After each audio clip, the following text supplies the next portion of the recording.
Podcast is intended for mature audiences. The views and opinions expressed are those of the panelists and do not reflect in any way those of the podcast partners, sponsors, or affiliates. Enjoy. ThaBoxingvoice.com. What broke him down? Was it just a body punch? I was hitting him with body punch and I heard him actually he was crying in there.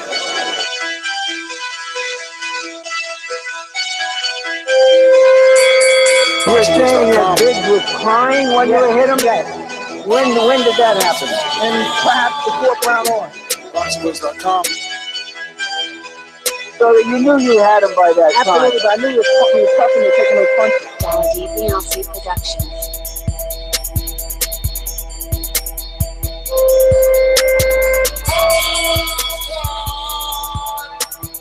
Making women gestures like, oh. Let's go, champ. Good morning, TBV, and welcome back, ladies and gentlemen, to another morning edition of the Boxing Voice Radio. And this time, we're going to take a peek into the future, talk about the future, these upcoming stars, and that's what they are. We're going to be discussing Devin Haney cracking the top 10 in all sanctioning bodies, and Teofimo Lopez cracking the top 10 in all sanctioning bodies. But there's a twist. Haney's on social media saying the Top Rank has excellent matchmakers. The Teofimo's going to move up to 140, and he's going to have to chase him to 140. Sounds like a story of Adrian Broner and Ricky Burns once upon a time. But that's what we're here to talk about. If you're interested, holler at us, man. 1425-569-5241. Pick up the phone, call in, press one time to voice your opinion. You could also download the Skype app absolutely free and join Nestor Gibbs on Skype by adding a friend request and be part of the conversation.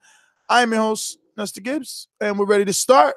We're going to go out to Ron in Brooklyn. You got a lot of work on your plate, buddy. ThaBoxingvoice.com. I've been doing this. I ain't been up and fell off. I've been through the Lennox Lewis era, the Nassim Hamed era, the Sugar Shane Moses era, the Oscar De La Hoya era, the Marquez Hunt era. I've been through all the eras, and I still been telling. How much you talking? You do too much talking. The thing is this. People want their subjective preferences to be the objective reality. HBO needs to fire you. You don't know shit about ThaBoxingvoice.com. You know, these rivalries between prospects or maybe contenders now we should be talking, because these guys are now cracking the top 10s and multiple sanctioned bodies are getting pretty close.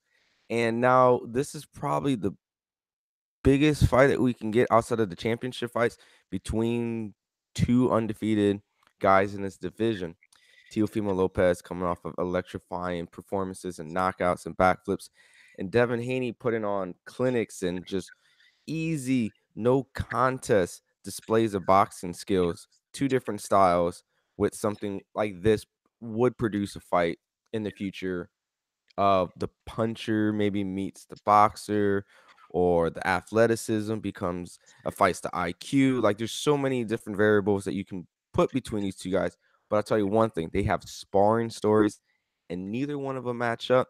They said they got the best of each other on each one, and it just gives a great storyline. So I'll pass the ball to Mario, and we'll discuss these two great contenders. It's me, Mario. What is up? What is up, everybody out there in TBV land? Still in Mike's intro because he's gone today, traveling. We hope he gets where he's going safe. I say paying homage, but other people would say steal, right, Ron? The way that Drake supposedly steals lines. But definitely we're going to hold him down today, talk about this nice little topic, which is fitting because it's on Prospect Wednesday. Everybody knows that if you're a Patreon member, if you're not, become one, because every day we do a show. And today we would be doing Prospect Wednesday. So this is perfect because we're talking about prospects that are now in that contender stratosphere. And these guys didn't necessarily have each other, one name matches the other. Like, they made their own way. They're not leaning on each other for fights. I mean, they definitely have their own roads, but it's just so much sexier to think about these two guys, fighting each other one day. It's just so much more compelling to see this road, and it's very rare because when you have prospects, you usually think about,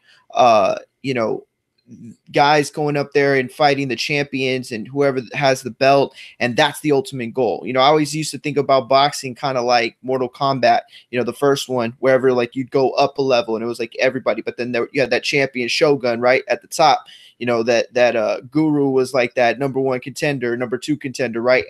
But in this sense, it's like these guys got to meet. They're headed for a collision course. Will they be champions, unifying the division by the time it happens? Will they be stars, crossover stars? Or are they going to get it in quicker than we even think? I don't know. Not sure, but we will definitely break all of that down today.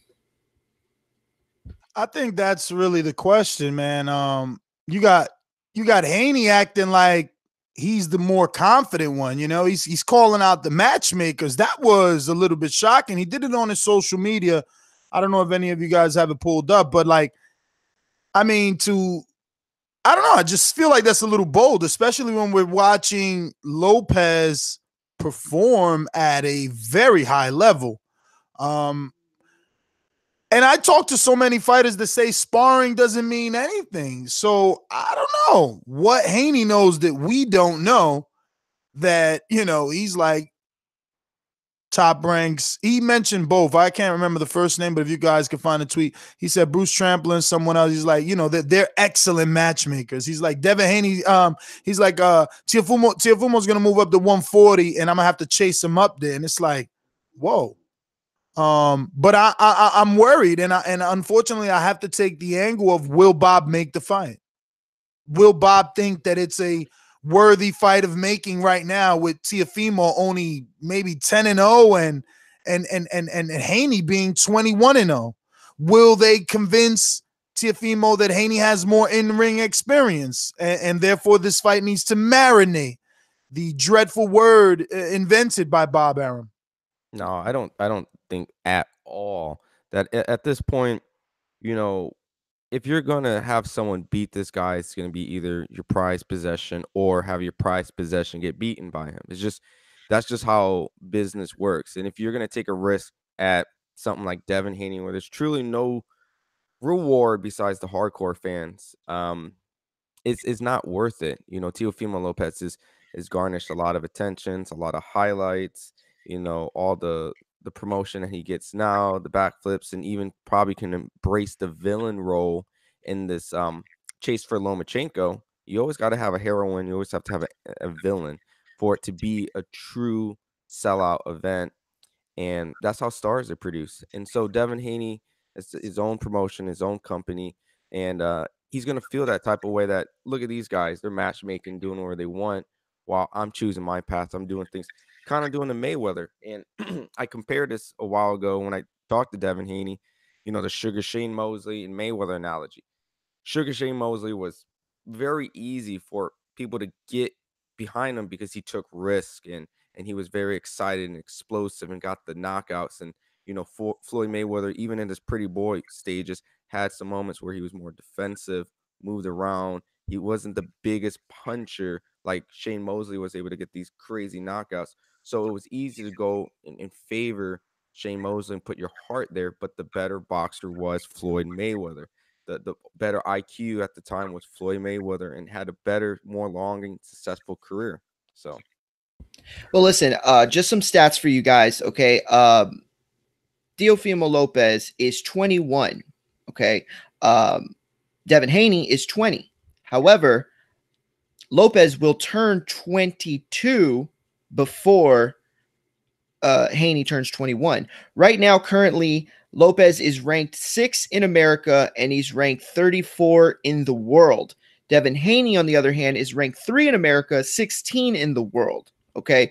You have Devin Haney, who resides currently in Vegas, but he's from San Francisco, California. You have Lopez, who we all know at this point, his alias, his nickname is El Brooklyn or something like that, I think. Yeah, El Brooklyn. That's what it says on BoxRec, at least.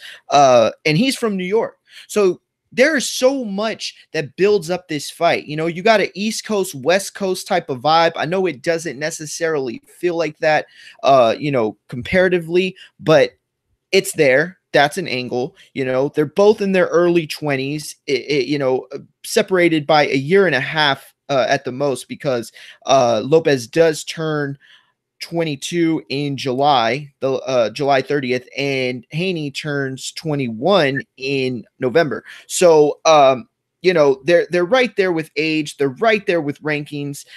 They're right there on the cusp.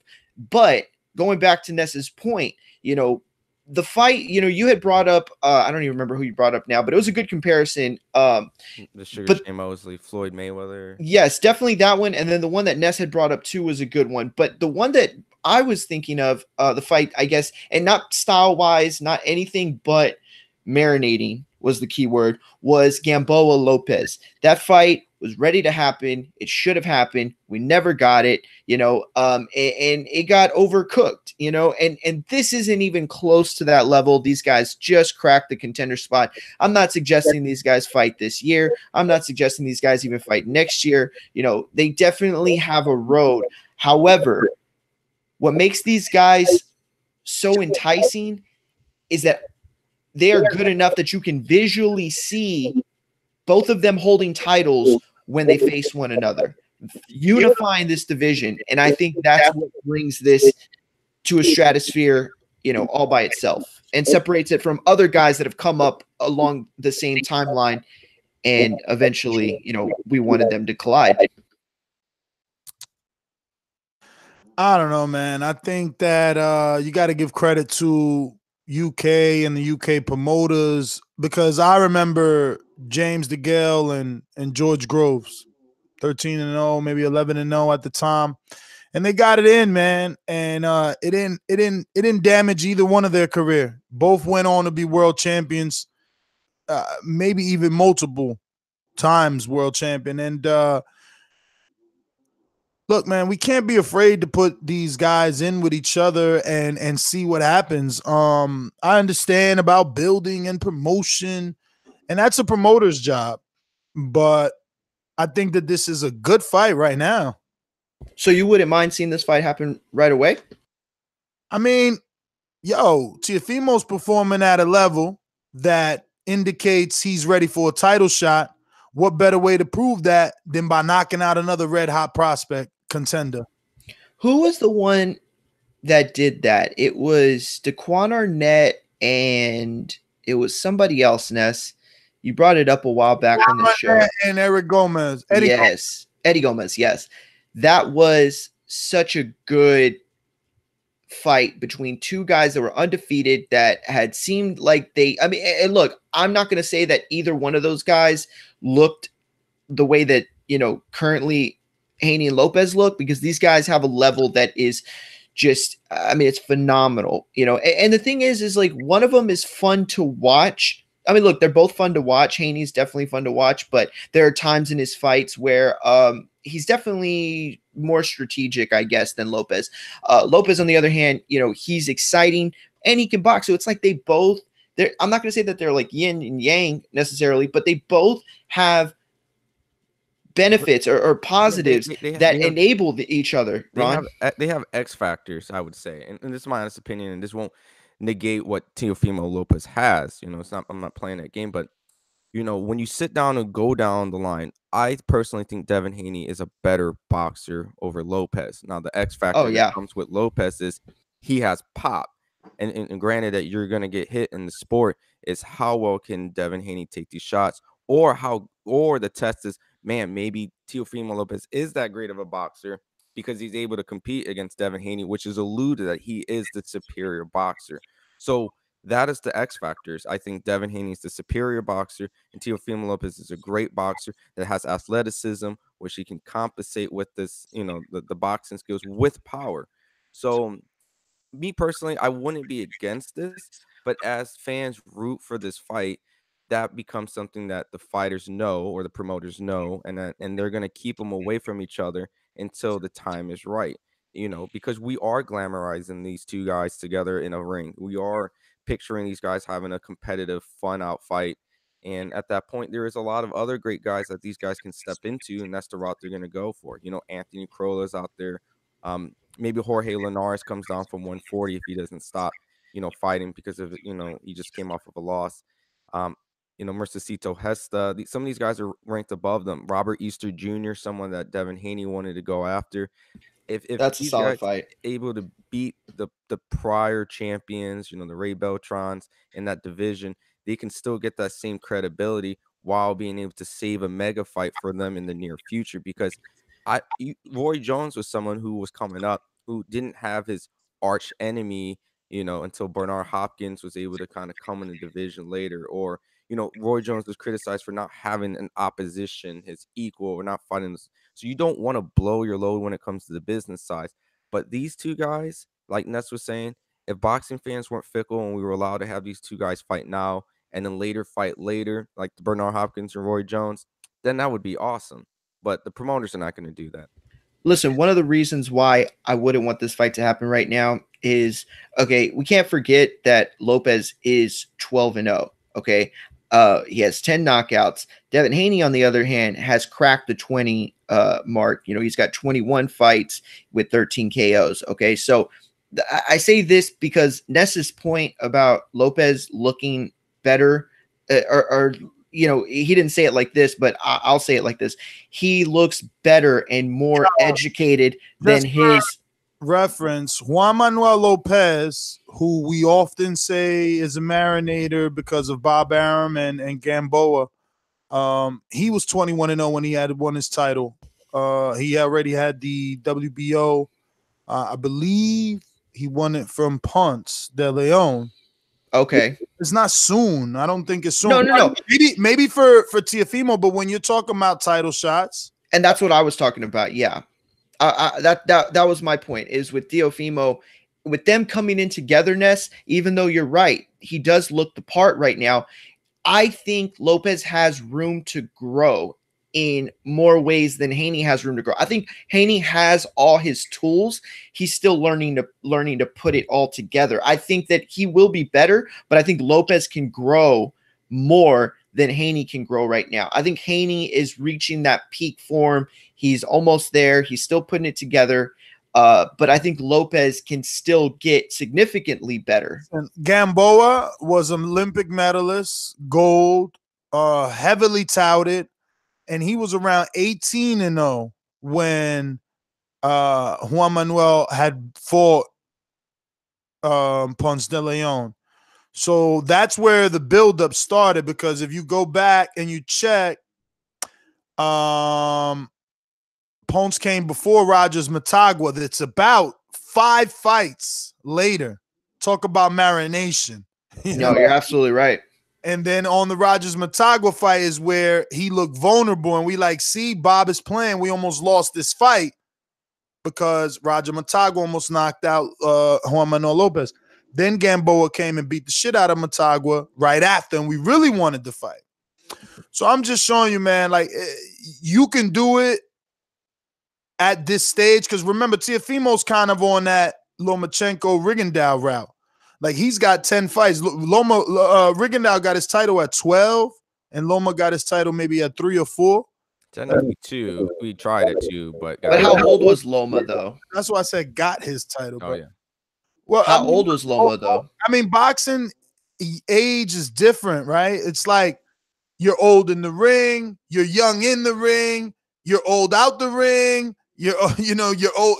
It's so different, because right now you could say, oh, Teofimo is young and age, but experience beyond his age. Definitely. And Loma was older than Teofimo when he got his title shot, but he was, and he had World Series of Boxing too. He was obviously a gold medalist multiple times, and he has all those amateur fights, which add to experience. So it really depends on what you buy into, man. I agree with you, and there's so many different factors when it comes to being, all the damage you take in the ring, because some fighters, they could be a person that gets all those type of damages and gets beat up or gets punched a lot, and they don't have a long career.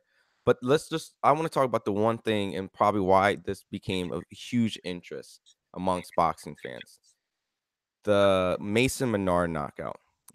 I feel that with that, you felt, well, Devin Haney was able to take this guy almost to the distance. but boxed excellent over the course of the rounds. And we were able to see him perform for that long of a period. While Teofimo Lopez, on the other hand, we weren't able to see him perform for a long period of time against the opposition, but he did something relatively quick and flashy opposed to Devin Haney when it came to the knockout. And I think that they're both tremendous performance. Devin Haney can make his case that I softened and I beat him first, which has always been an analogy for many fighters where if I beat him first, they tend to be less of the person which they are coming up after the next time. I broke him down mentally. I took his confidence. I did a lot of things that he wasn't the same fighter. But then at the same time, you can look at it, well, I knocked this guy out easy. It was quick. I don't get paid for overtime. It's done. So that's the fight that I think made everyone truly interested, but wasn't able to get the true answers because they don't have enough, fighters that they fought equally and compare each other. Maybe the next person, Devin Haney, destroys.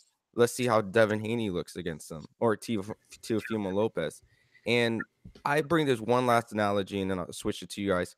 The Charlo Lubin prime example is that when Charlo knocked out Lubin, and it's very early discussed because we don't know what Lubin's going to be until coming up this weekend. Seeing that Charlo is coming off the loss with Tony, which I'm super excited about, man. I'm super excited about that fight with him and Ishii Smith. Exactly. So seeing the fact that, let's say Charlo didn't get a fight with Tony Harrison, at first we were like, Lubin, he came in early, maybe this was you just got caught with a shot. There's so many excuses or truth behind that. Now, I think a lot of people would entertain a Charlo versus Lubin 2, even though Lubin got knocked out quick and fast. And that's pretty much my whole point. We weren't able to truly see Teofimo Lopez over a course of period and his skill, besides that beautiful knockout that he just. I don't know what you mean, bro. I'm seeing skill when you can do what he's doing. I'm saying in comparison. I'm saying in comparison. But you're using the word skill and leaving it too vague because you mean technique. You mean like you can't be saying skill because my apologies. I guess that's what I guess technique. Maybe I chose the wrong word. They're both showing skill because for Teofimo, it's a skill to be able to go in there and do what he does without getting hit. He's knocking these dudes out without being touched. And it's a skill for, Haney to go in there and outbox them without getting hit. But yeah, the technical, more fundamental looking boxer is Haney, in my opinion. But, the one that you think you need to have to worry about is Teofimo. Well, there's that X factor. Ron used that word earlier with Teofimo that I think it makes pretty much any fight he's in with the top 5 in the division interesting. I think Elm said it in the production chat earlier that they could fight for like a vacant title, and there's opportunity for these guys to meet up. I guess the last of it that I have is that I'll put it like this: if these guys sign the fight tomorrow, if these guys sign the fight next, at the end of the year, or if these guys sign the fight for early 2020, I'll be happy. I will definitely watch it. I will be excited. However, I don't mind, not necessarily marinating, but I don't mind allowing Lopez to get a few more nods. I mean, he has half the fights that Devin Haney has. So I still think there's room to grow. I still think that there's room for him to build his repertoire. I think that Haney is at a level where, like I said, he's got all the tools, he could put them together. So while I would not, stub my nose at the fight if it got made, I would not be disappointed if they chose to wait and allow both fighters to gain individual success before they're tied at the hip. But Ron kind of made the point a little bit that these guys, well, he made it a lot, but he didn't say it like this, though. These guys can fight each other, and somebody can lose, and they wouldn't be the loser necessarily. Like, they can still build their career. They can still both have hell of a careers. I mean, we could be talking about these guys in 5-6 years, and we could be on the third fight. You know what I mean? And so they definitely have room to grow. They definitely look like they have the goods. I'm glad that they're both cracking the contender list now, because Ness, probably the best line so far of the show, Ness said his actual age does not match his boxing experience age. And because his boxing experience age surpasses, maybe by far, his actual technical age. Yeah, and the thing is, look, I think these two are honestly some of the future of boxing, the highly sought out fighters you're going to see on your TV and possibly the next pay-per-view stars, without a doubt. These two guys deserve all the hype, all the attention, and all the praise. And pretty much at this point, we really just need to get behind these guys and support them, because I think that they're extremely talented. They seem extremely dedicated to the sport.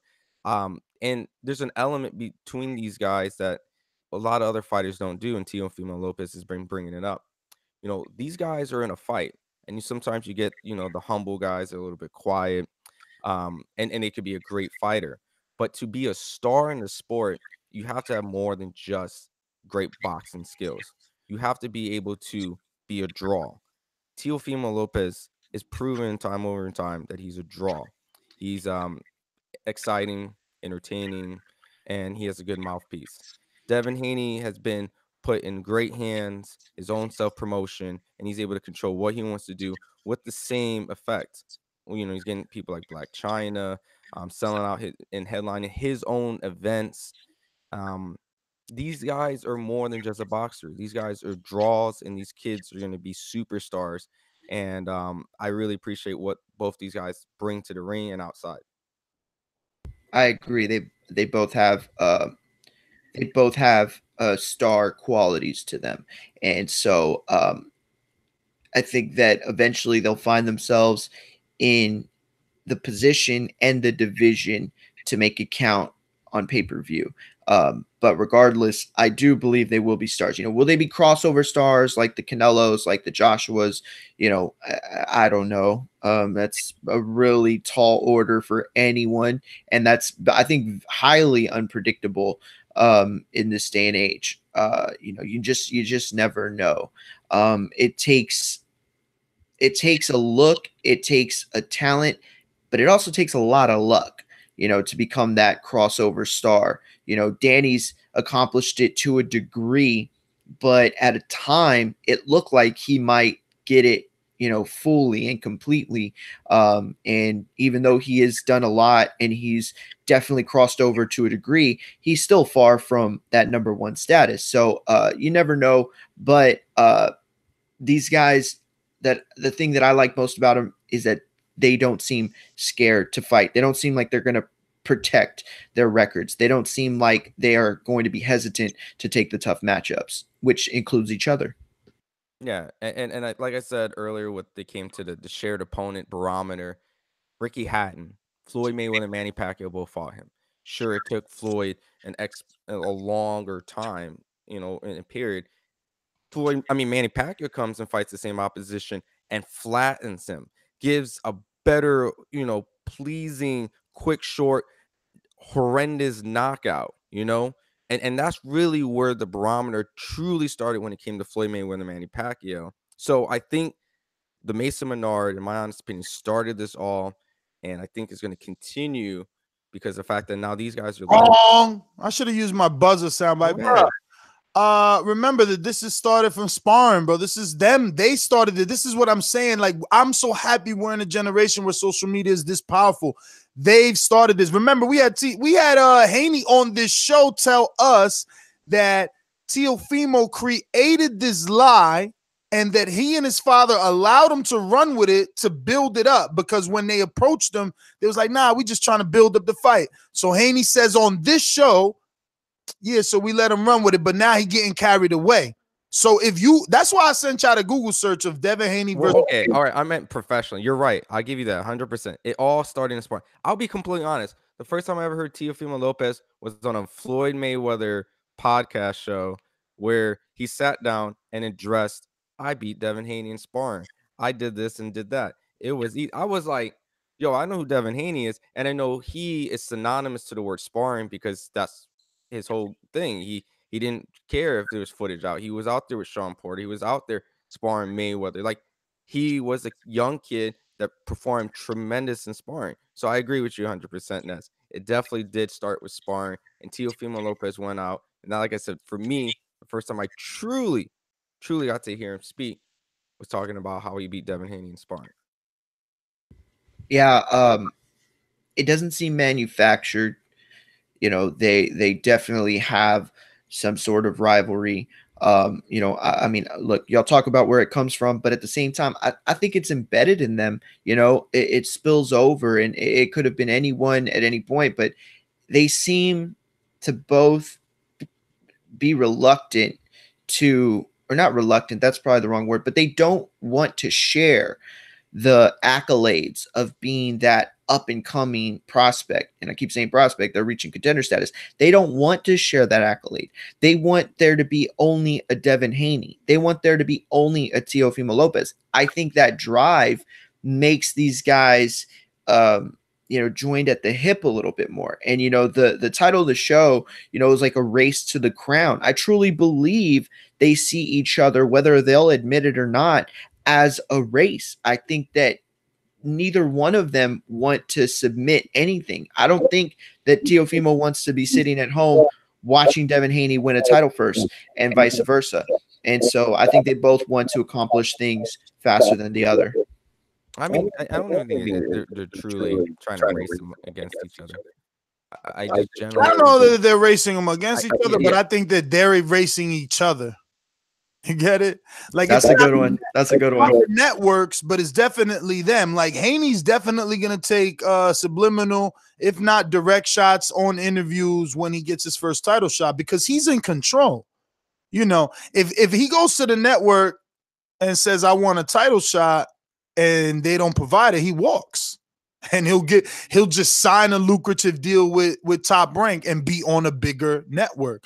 Or you know, go to a streaming service and not be seen, but get a huge check that gets him enough publicity. So they got to keep him happy, and he's on that cusp. He's at 21-0. Like Teofimo, I believe is going to get the Miguel Berchelt shot. Berchelt just pulled out. They're rescheduling his fight with Francisco Vargas, who's old.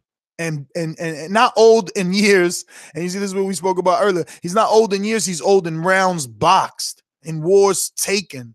So Berchelt will get another, you know, victory lap win once he heals. But then he's being served up to Teofimo, no doubt. I mean, if I didn't send you guys the link, I think you guys put the link. I'm not sure, but there's a story out there about Teofimo wanting the WBC champ. There's only one WBC champ. His name is Miguel Berchelt. And Berchelt is good. He got dog in him, but I never seen Magdaleno look that destroyed. And you know, here's another thing that I've seen people do, or maybe this is a theory, and I'm not saying this is it, but they're tying him kind of like, I want to say like Jaime Munguia, but they're talking about him moving up in weight. Vasyl Lomachenko is a world-renowned fighter that many people put on pound-for-pound lists, and at that point is also top ranked. Do you think it's possible that they're tying his name to possibly fight Lomachenko, but won't truly give him the Lomachenko fight by moving up to 140, but giving him all the residuals of tying him with the champion, putting him as a contender status, having him call out Lomachenko? Nah, he'll get that fight. I'm sorry, I didn't get what you meant. What do you mean? Like, because you know how Jaime Munguia was sorted out to be at 160 to fight Canelo and all these guys, but maybe won't actually. Different situation, Ron. Different situation. Remember that Teofimo's already in Lomachenko's division. Well, I know. I'm just saying, at a point, if he can't quote unquote get the opportunity, if they don't allow it, or they won't give him it, they won't give him it because Bob could be. They won't be able to do that because you'll walk. Right now, the fighter is more important, or the fighter is just as important as the consumer. What if they guarantee a title shot at 140, but it's uncertain for 135? Because that's different. That's a different. Was trying to unify the division. You're pushing the goalposts back because now we have to hypothetically assume that we've heard him say he'll move up. Like we heard Haney say he's going to chase him if he moves up. So if now you telling me that hypothetically they may offer him a 140 shot, he might say yes and stick around. But let's say that they don't. Well, yeah, of course. Yeah, he's walking. Let's say that 140 title shot isn't an offer. You know, let's say that they're like, nah, right now there's nobody. We can't get you a shot. Like he ain't trying to hear that shit. Well, yeah, well, of course. You're just not playing the when opposite Lomachenko got all the belts. You could say playing the opposite of what I'm saying. I'm just entertaining the idea of that was the direction because it is possible for him to get the 140 shot opposed to the 135 if Lomachenko's idea was to unify the division because he's stepping aside his mandatories. He's fighting Richard Comey next, and there's mandatories lined up. So this is a time thing now, similar to what's in the heavyweight division with the mandatories and the unification. But still step the mandatory to fight Richard Comey, which will lead him with the mandatories. And eventually, if Mikey Garcia doesn't come back to WBC, keep his strap, there's going to be another opportunity to get the other belt, which is going to be like Luke Campbell and maybe somebody else. So that could be the road. And Lomachenko is a product. Oh, I got it confused. Shout out to the mastermind. I said Berchelt at 30. Yeah, I said the 35 belt is Mikey's and he vacated it. Yeah. See, what I heard you say, Ron, is that really get a title shot now. What I heard you say, Ron, is that you wonder if they will supersede Lopez's shot at 135 in favor of giving him the Loma treatment and then moving him up to 140, but and in that way. And I could definitely see that. I definitely think they could, and I don't think he'd necessarily walk if they can assure him a title shot at 140. I don't think for him the ultimate goal is Loma necessarily. I think his ultimate goal is to just be that guy. I don't think so. You think it is the goal? I mean, every time I interview him, has always been Loma. Anytime someone else talks to him, is always he really thinks he could beat Loma. He's been saying this shit since like 6-0, 5-0. Yeah, I don't think you're wrong. I think he does feel that way. But just the way that Ron kind of broke it down, and I'm assuming that's that I got that right. But again, it goes back to the whole competitiveness, and that's why I say these guys are not chasing each other like they're night and day. I'm thinking about this guy, but just like you said, if Lopez moves up, Haney wants to move up. Like it's this thing where they have this competitive side in them that won't allow them to supersede any sort of challenge in their career. And for Lopez, if that's Loma, then he will take it. Let me put one quick factor. You also got to remember, just in case of Mikey Garcia loses the Errol Spence, which seems to be the favor that he was going to lose, there's still that Mikey Garcia and Lomachenko fight that's big money and sought it out over Teofimo Lopez versus Lomachenko. Yeah, but Teofimo does the right thing by making Bruce Trampler get him this vacant strap. Who's in line? Who's in line? Let me pull up my rankings. WBC? Yeah. Well, Luke Campbell is part of that elimination or mandatory. He just recently fought Mendy. You remember on the zone? Luke Campbell. Who? Luke Campbell. He fought Jorge Linares. I hope Luke Campbell and Teofimo. But see, that's the other option. Maybe it's not Lomachenko. Maybe he can get the Luke Campbell. Yo, I hope it's Luke Campbell and Devin Haney for the vacant title. But Devin Haney's ranked higher than Teofimo Lopez in there too. So Devin Haney don't got the backing. Who's the money for Haney? ESPN is the money for and Bob is the brains. Like Bob will solidify a Luke Campbell before anyone else. What if Showtime actually says Devin will put you on Showtime Championship Boxing? That's still okay. We'll put you on, but you ain't got no title shot. Now you're just being seen by more people. He's saying for the title. Devin Haney for the title for Luke Campbell because it's World Championship Boxing, not Showtime. All right, but now Showtime has to pay for that though, and they got to pay more than Bob and Luke Campbell versus Teofimo on ESPN. That's all I'm saying. Can Teofimo ranked 11 get to a number 1? I don't think he can. Yeah, how does that happen? I'm pulling him up. I'm pulling up the ranking. We're talking super lightweight, right? Lightweight. 135. It's 135. Lomachenko. Yeah, that's what I was confused by, Ness, is how does that happen? How do you get it into the who's saying that he's vacant? Because they still got to go see as champion. If it is vacant, Ness, because if Mikey Garcia happens to not want to compete at 135 no more because he left the IBF belt. That's how Richard Comey got that belt. So at a matter of time, Yeah, he left it because that's not a Mexican belt. There's more ties to that WBC, and obviously him being Mexican, he'll probably get more leeway like he does. He'll probably get an emeritus status out of it. Possibly. But if he moves up to 147, he could stay at 140 at that point. Who's going to say he wants to drop all the way go back down? to 140 because maybe he just likes the weight and he can compete at 140 opposed to going 135. Make Lomachenko go up to 140, or who knows? It's just I'm just saying the WBC belt is close to being up to grasp because Mikey's in 2 divisions above, and maybe if he goes down, that's a unification for Lomachenko. Who knows? But at the end of the day, Luke Campbell's in line. Look, history shows us that when fighters get a taste of a training camp where they didn't have to cut as much, history shows us that oftentimes those guys don't want to cut as much. Look at the guys like Kelbrook and Cotto. I mean, well, maybe Cotto's a little bit different, but there are guys that will move up and he can still come down, not give up the advantages in size to the 147 guys and come down to 140, because ultimately that was the goal for Mikey. Mikey's been talking about 140 forever. And so, he's always going to land there, and so I think it's realistic that he does vacate it. As hard as he worked to achieve that status, for him, it's money fights, bigger and better things. And so, and like these boys is they on all top 10. Okay, that's what I'm talking about. Yeah, that's what Ron said at the beginning of the show. All them sanctioning fees and be on everybody's ass. But it's funny because Haney's above him in all except the IBF. Is what it looks like. Lopez is above Haney in the IBF, which means he could. What number are they in the IBF? 9 and 10. Lopez being. Oh wow. Yeah. Haney's number 7 in the WBO, so he could come for Lomachenko faster. Lopez number 10, and then in the BC, Lopez is 11. Haney number 6. That's high in the BC. That's what I was saying. And then in the WBA, which they could get Lopez a shot there for the vacant. I mean, look, I'm not one that's gonna call him a champ, but a lot of not vacant. Richard Comey just won that. No. In the WBA.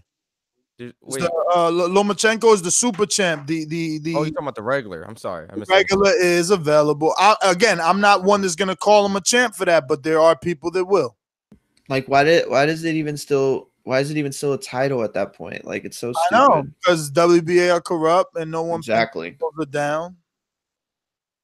The WBO will find a way to give Lopez that shot at Loma. I mean, that's the top ranked belt at the end of the day.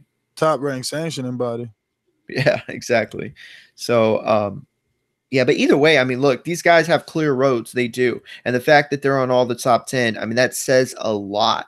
I think it says more about Lopez at this point with only 10 fights, but the way that he's looked and the way that he's been able to perform. But also, I think that sanctioning bodies, whether they admit it or not, they're not gamblers, but they're investors.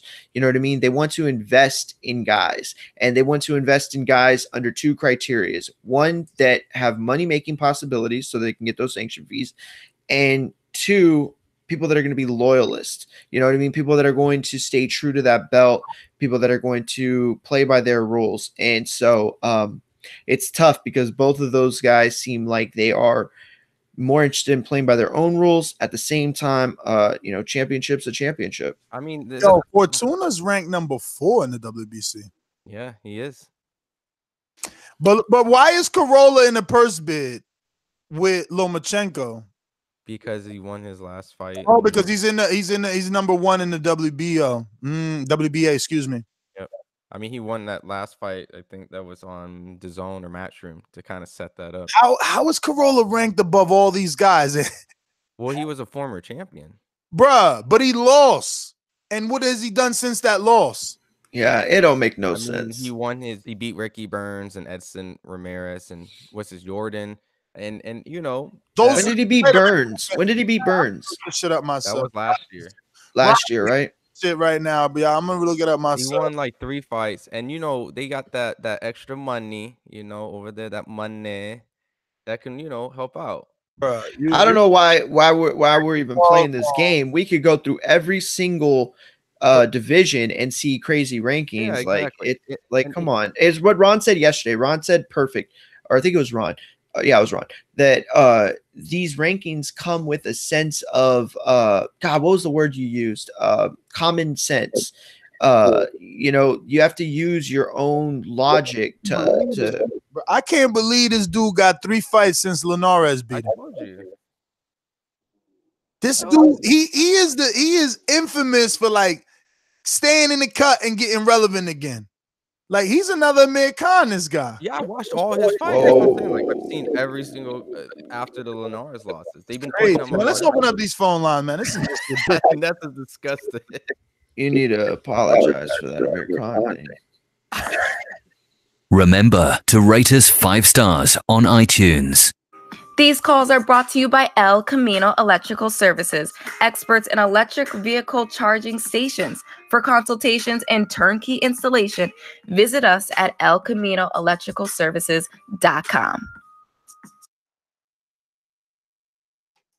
Going out to the good state of Alabama. I'm on Joshua.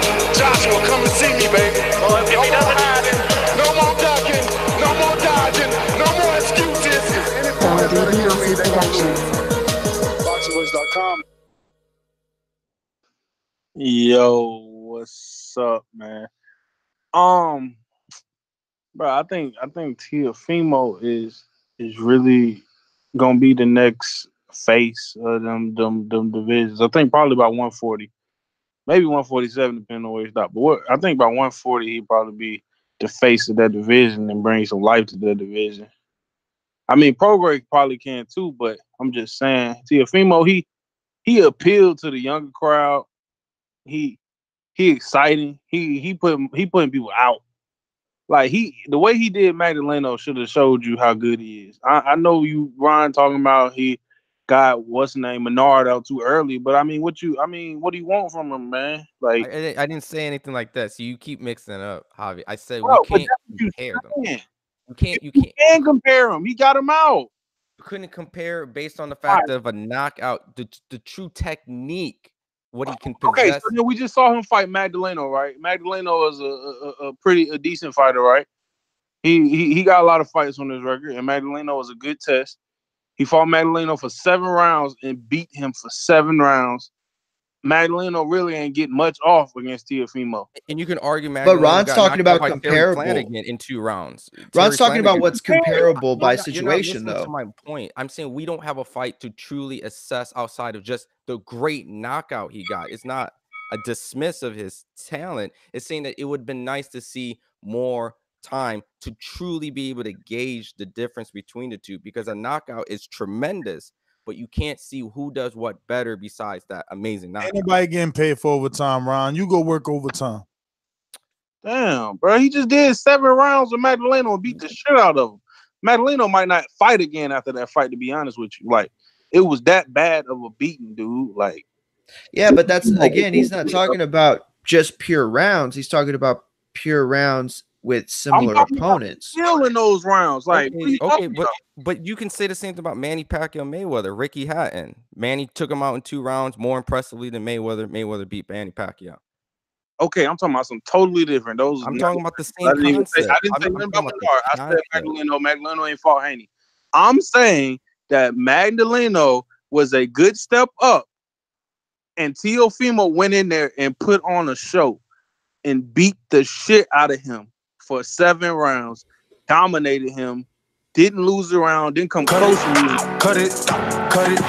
I wanted to ask Javi who we pick right now in that fight, but I'll let him boomerang back in and I'll ask him. We're going to Jay Hardcore. Jay Hardcore rolled up on me yesterday like, hey, young fella. I'm like, oh, shit. What up? I didn't even know that was Jay, man. Shout out to Jay Hardcore. Came through Philadelphia all the way from DC to meet up with me and Ron because he is a real person. He drove over an hour and a half because he is real and he wanted to prove that he is real. ThaBoxingvoice Production. Jay Hardcore Boxing. You don't know shit about boxing. BoxingVoice.com. Okay.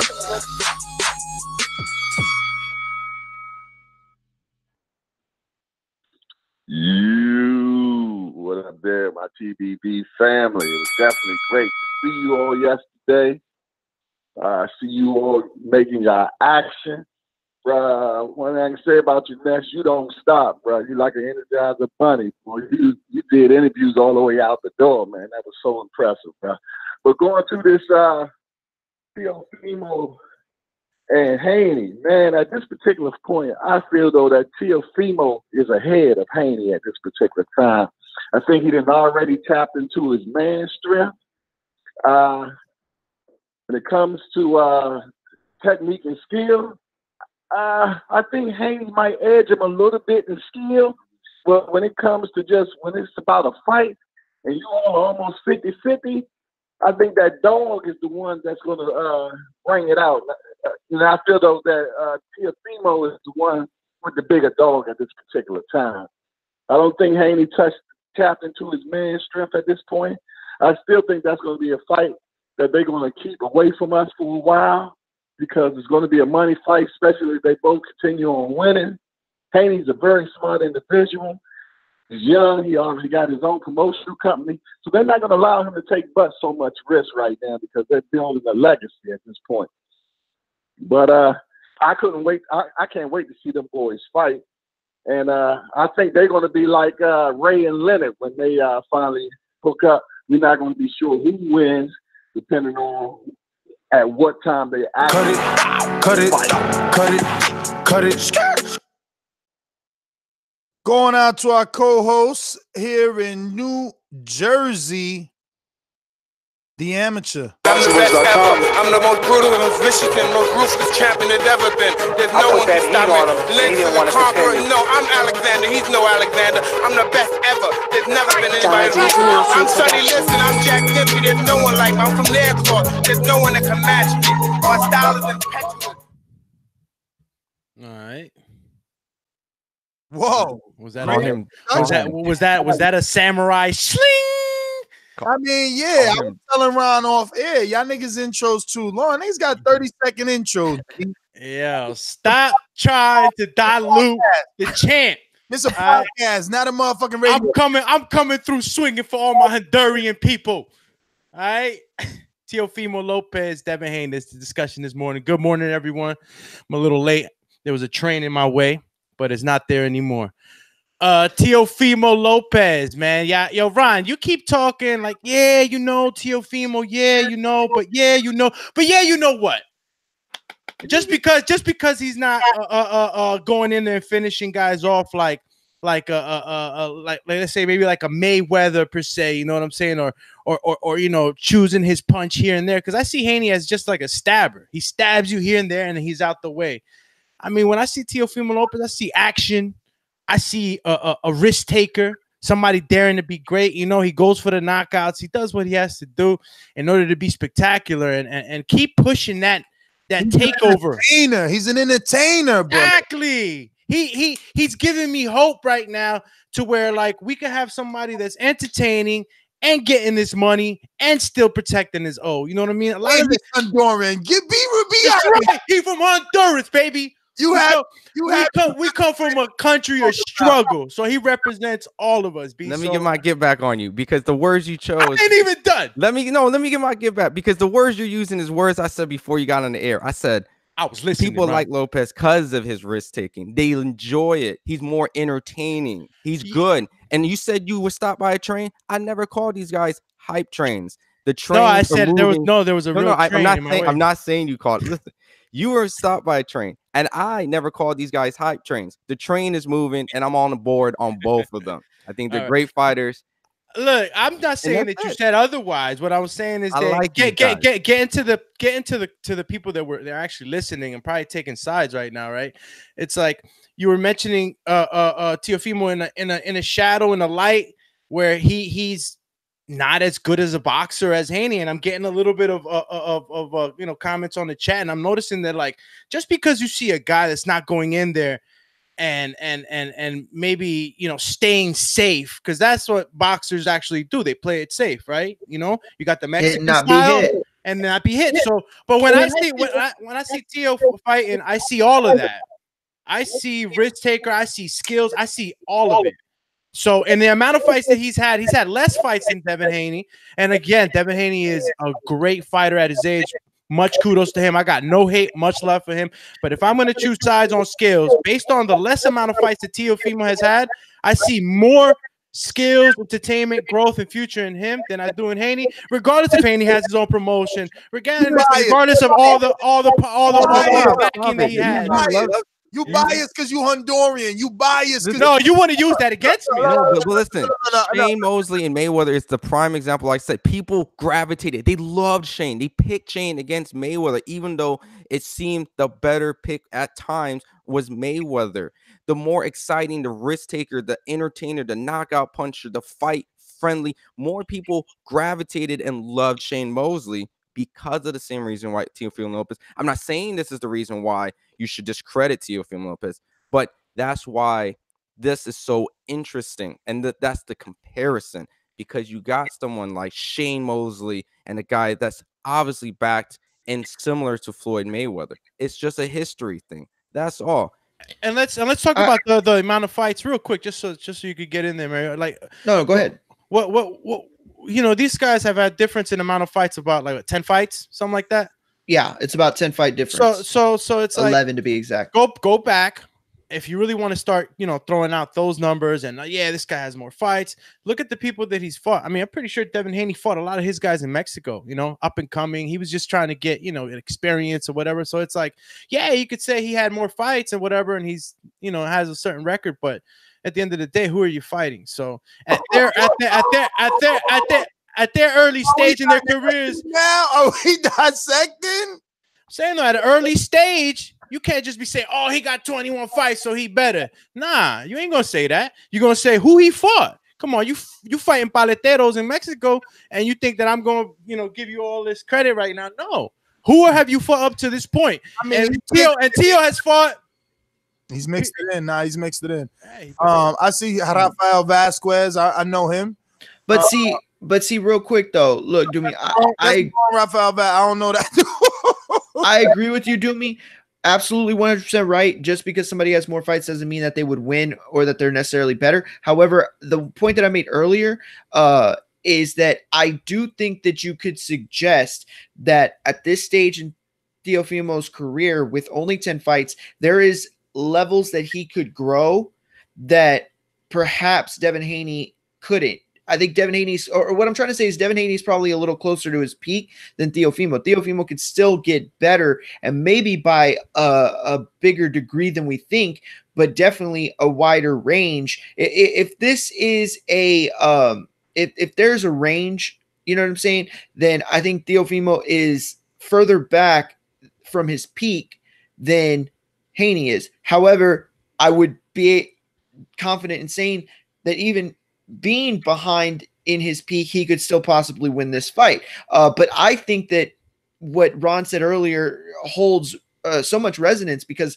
it's like there was a time, I think, in both Mosley and Mayweather's career that Mosley was maybe not the better fighter, like skill for skill, but maybe I think there was a time in his career he could have beaten Floyd. You know what I mean? Maybe it was a time where, you know, Floyd didn't have certain skills put together. Maybe it was a time where Mosley was fighting a certain way, but there definitely could have been a time. I think it's a similar case here. I think that if they were to go out there and fight and Devin Haney were to school him for, you know, 10, 12 rounds, whatever, that doesn't mean that in 2-3 years, you know, Teofimo couldn't come back and get back and win, and vice versa. Teofimo might be able to go out and stop him in the sixth. That doesn't mean Haney couldn't come back and win.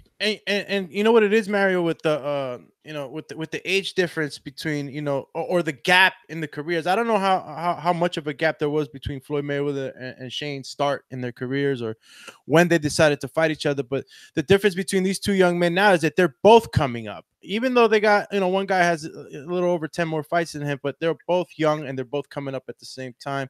So, you know, the development, I don't know if 10 fights is gonna especially in the quality of fights, is gonna determine who's more developed or who is more developed. That now they're both young. I mean, the only thing I think Devin has is that he's been a pro longer, right? And you think Teofimo's closer to his peak than I might be giving him credit for? I think so. I think so because look, as a fighter and as a human being, period, we're constantly growing each and every day. You're constantly learning. You're constantly growing. I don't know from what Teofimo has showed me. I mean, I know there's always room for growth, and he's always going to tell you that he's growing. But just looking at him and in the way he's finishing guys off, I mean, I see him now at a level where he could compete with such guys like Magdaleno and finish him the way he does. So I'm anxious to see him with the next level, because I feel like he's there. He's young, but he's there. Well, we seen him fight with a broken hand. We've seen him face certain adversities that give me a say in his character, what type of person he is, going into the future. So, I got my own little thoughts on why I feel the way I feel. Well, I wanted to get into that. Obviously, he's ranked top 10 in all the respectable sanctioning bodies, but he's number 34 in the world on BoxRec. And you know what? This is more accurate, I believe. I like Teofimo, but there's dozens of people that I would like to see him face before we're talking about title shots. I'm just being honest. Like, can he beat Edna Cherry? Cherry Bomb still hits very fucking hard. You know what I'm saying? Like, can he beat him? 135. Is that the weight on this? Is that the way? Is that the avenue that Bob is creating for Teo to face a guy like Edna Cherry? I mean, no. But these other guys ranked in front of him. If he's 34, Mesito Gesta's there. He used to be with Top Rank. I say Teofimo knocks Gesta out, even though I think Gesta's never been knocked out. Gesta's a tough knockout. Exactly. It's a real tough knockout. Those guys ahead, like, even though we could probably throw him in Lomachenko or give him against Devin Haney, there's so many other guys that we can enjoy his journey and get those experience with, because there is a lot of people, like you said. Hesta's one. He can, matter of fact, why rush him, right, Ron? If they really like Teofimo and they really thinking about a future with Teofimo, find Gamboa, dust him off, give him the Teofimo on a big ass main event. That's gonna skyrocket him past Haney, because that is a name that's way up on the charts, but that has a lot of name recognition. Oh man, you know what that's gonna do with them Crawford fans. A lot of name recognition right there if you go for that name. You know that he's weak. You know that his best days are at 126. You know that he doesn't have a solid promoter. You know that he's inactive. You know that he lost the Jason Sosa fight. He is worth the name. I mean, you're Top Rank. You do exactly what you're doing for Crawford. You buy the name Amir Khan like you're going to buy the name Yurokis Gamboa. But if you want a bigger name than that, and you really believe in Teofimo, is he ready for Ricky Burns? But here's this question. In that box rec, though, they have question. Ryan Garcia above him. How do you feel about that? Yeah, that's what Javi's just said. So it's ahead of Lopez. Ryan. Listen, we've been watching both of their progression. Ryan is there because someone is paying someone, and that's why he's there. We watched his last 3 fights. Come on, bro. If he gets in the ring with Teofimo Lopez right now, they will eat him alive. Haney and Teofimo would take his head off his shoulders, and then they'll just play volleyball. Yeah, I gotta agree. Right now, right about now. Even though Ryan Garcia is on the come up in his skill level, he did switch camps, and maybe he's getting a little more confidence, right? But he's not ready yet. His style of fighting is just not ready yet, man. I agree 100%. I think Ryan is the bottom of these 3 guys. Well, I don't know how that happens. Even if, let's forget talent for a second. He's not even ready for the guys that these guys are fighting like 2 or 3 fights ago. You know what I mean? So it's like they're ahead of him. I'm not even going to talk about talent and where they'll be in 5 years. I'm just talking about progression right now. These guys have progressed so much faster, I think. Well, maybe not so much faster, but just Ryan's not there, plain and simple. I will say, though, that I think, just like I said, with Lopez, I say there's room to grow because I think he's a great fighter, and I think he's going to get even better. I think that, for me, it's a compliment to say that a guy is so good and he can still get better. I always think about it in like video game perspective. Like if a guy's 85, but his whole, his stats haven't been souped up yet to the point they can, like, where does the kid end up? Does he end up becoming a 93, a 94? Like, that's what I think of Teofimo Lopez at this point. He's good, he's great, but I think he'll get better.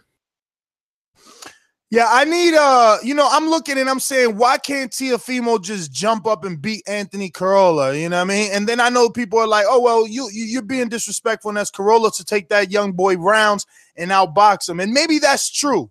So instead of that happening, who could give him rounds? Who won't he knock out? Because, the Yorkers Gamboa fight, that's going to do everything for his popularity and his namesake, but it's not going to do anything for getting rounds. So who do you guys think's give him rounds? Now, Corolla went 10 rounds with Dow Jordan, who I always think is a tough fight. I remember Dow Jordan, I think he beat fucking Juanma once upon a time. Let me double check that. You said Corolla? No, I think Corolla might be too soon. Oh, okay, yeah. I think me personally, hey, Teofimo could go up there and beat up Corolla. But I also said that I feel like my listeners, especially from the UK, are going to be like, I'm disrespectful. So that being said, rather than not that I'm disrespectful, but that I'm disrespectful and that Corolla will outbox him because of the experience. You know what I'm saying? So rather than that happen, who can take Teofimo 10? Give him what's his name? The dude that just fought Luke Campbell, I think. Was it Mundy? Oh, yeah. I've been seeing people say that in the chat. I say Mundy. Mendy. I don't even think I've seen that dude. I'm probably Mendy. Don't even remember him. Mendy. Take him to the UK. I don't think he's ever been stopped. And that boy's a pressure fighter. Come forward, like, let's go. And I think that would be a great fight. Give him Mendy. I want to see Mendy. Maybe Dow Jordan, man. I'm telling you. Beltran would definitely give him rounds. I think it might be too soon. Fight Friday. Oh, no. I didn't know you were saying for like right now. Yeah, well, definitely that's a good right now, but actually, that Beltran fight, man, you guys have been ignoring me, man. I'm fucking mad at y'all. We'll talk off air. People saying Terry Flanagan. Ricky coming Burns. back down. Terry Flanagan. I mean, look, he just beat Magdaleno, so he could do Flanagan. Yeah, and Flanagan knocked him out faster too. Flanagan knocked him on 2 rounds. But that's true. Flanagan is at 40. Is he really coming back down? Well, if he did, because he hasn't had success there. He lost Maurice Hooker. And then name for him right there. But this one, I think he'll knock this dude out. Let me see when's this guy fought last. I like the Flanagan. He only had one fight in 2018, but I'm talking about Tony Lewis. I believe. Tony Lewis, yeah. But that's a good one. Yeah, but you always find somebody good. Teofimo will probably knock this dude out. I think this guy's been KO'd once, and it was by Jose Hernandez. But he's not a guy that I think he would take out in the first 3 or 4 rounds. You know what I mean? I think it would take him a while to get that guy out. Bro, the dude that knocked him out was a journeyman. I just clicked on the Jose. I mean, not journeyman like that, because I've seen him box. You know what I'm saying? He's a young kid, but he just got a lot of losses. You know, he could have started early, late. You know what I mean? Like, I don't know. They said Elm saying the chat. The guy who beat Lewis Ritson was Patera. Whoever the guy who beat Lewis Ritson. I see Ritson rated above him. He should go for Ritson then. He's 22 is Ritson. Who's the other guy? Ritson has a fight coming up, but hey, give him Lewis Ritson then. Let me go to Ritson and see who his last fight was. Whoever beat him. Francesco Patera. Yeah. Patera. Now, obviously, everyone's saying Jay Hardcore said Pedraza. Everyone said Pedraza. Patera's ranked number 20. Yeah, I thought you already said Pedraza, right? I know. No, I did, but Teofimo saying in the news that Pedraza doesn't want him.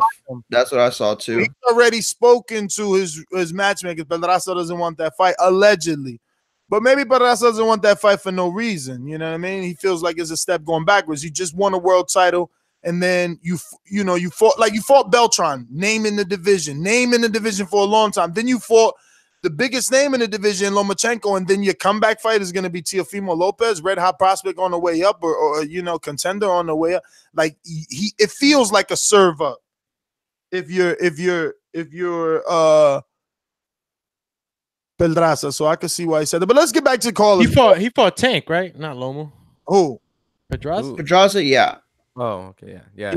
He fought Loma. He fought both. He fought both. He fought both of them. Yeah. Both. Did we go to Marcus in DC? Nope. Marcus, DC, talk to me. Yo, what's good? What's good, TBV? Yo, I feel about the fight like this, man. Listen, I think both Teofimo and Haney has something to grow into, and it's not a crossroads fight. Like, it's not a fight because we're at a point where the fight has to be made because we have a question to ask. When Leonard fought Hearns, we needed to know who the best welterweight was. They were both undefeated prospects at the time, but it was really no question at hand to make us have to make them fight at the time. Here's what I think about that. Teofimo, I have to see him against a technical fighter, and then I can tell you if he's the goods. Haney, I need to see him against a pressure fighter, and then I'll tell you if he's the goods, and then I'll tell you whether that's going to be a good fight between each other. If that were the case, I would like to see Teofimo Lopez versus Robert Easter. I think he'll give him rounds. I think his length will present something to him to see if that's the type of fight Devin Haney will fight against him will be a technical fight. Also, Robert Easter will come and dig sometimes, so we'll find out if his punching power carries up with more of a higher level caliber fighter. Before he won the title, I would have said I'd like to see Devin Haney against a Richard Comey, who not necessarily the physical stature of Teofimo Lopez, but we know Richard Comey will come forward and dig. I need to see Haney against someone who's going to pressure him like a Teo would to see if his technical skills can negate that stuff. And then I would tell you whether I think them fighting at this point is a good fight. Another one who could probably give either one of them rounds will be Hank Lundy. Could you imagine Hank Lundy and Teofimo in the fight? Woo, at 35. Remember, Hank never been stopped at 35. So I think that'll be a great fight. What do y'all think? Hank is in a tough one already, B. We got to see that one, man. Shout out to DAZN. Got that shit. Know what I'm saying? This what I'm saying. This what I was saying in the beginning when people like Legendary Boxer was like, oh, DAZN is the home of the bums, the home of the rejects. Oh, I don't want to hear that shit.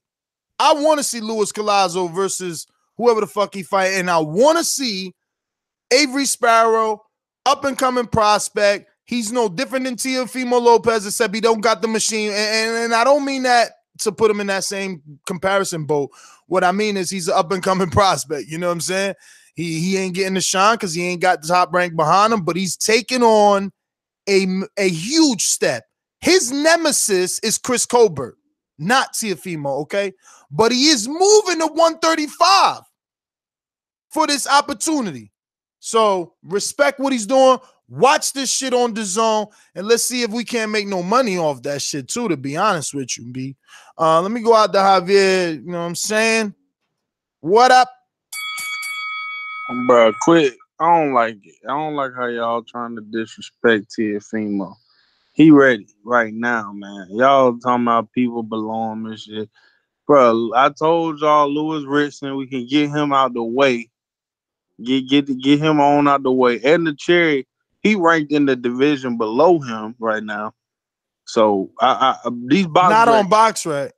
No, but on the actual rankings of the sanctioning bodies, yeah. But you know that's all about paying like I know. But I'm saying if he fighting at that weight, then he probably not gonna go up and fight Teofimo for no reason. Like that ain't gonna do nothing. Yo, and the Cherry's at 135, isn't he? I'm just letting you know he was a what's all right. I'm just letting you know he's the 130. Know. He just saying stuff. See, bro, you a hater. Anyway, let me get back to what I'm saying. All I'm saying is it's some names up here that I can see Teofimo getting out of here. And like Lewis Richardson, the dude who beat Lewis Richardson, Patera, like y'all said, Ray Beltran, he can get him out. To be honest, bro, if you want to be honest, he can probably get Robert East out of here if we want to be 100. But Robert East over there on Showtime. Well, that's tough, man. I think that's tough. Difficult to say. That'll be something I'd be interested in watching for sure. I agree. I mean, even though Easter gives up his height and reach, he still has height and reach. And he was giving Mikey some problems early a little.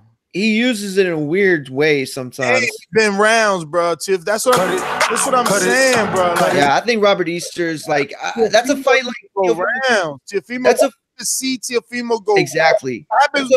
What happens when he hits somebody and they don't go away? Exactly. They hit him back. That's why I was excited for Curtis Stevens, Gennady Golovkin. I knew Curtis Stevens got game changer power. So when Gennady took them double left hooks, one after each other, it was over. Nah, yeah, this man got that chin for real. But that's what I was saying though with Robert Easter. It's the problem to me is this. Exactly what you said. He needs to get rounds because I think Robert Easter is a guy that Teofimo can beat. But if they fought right now, to me, it's a closer fight just based off of experience and what Robert Easter, what we've seen him be able to do in fights. You know, with Teofimo, he might smoke Robert Easter one day. Maybe. I don't think he would, but I definitely think he could beat him.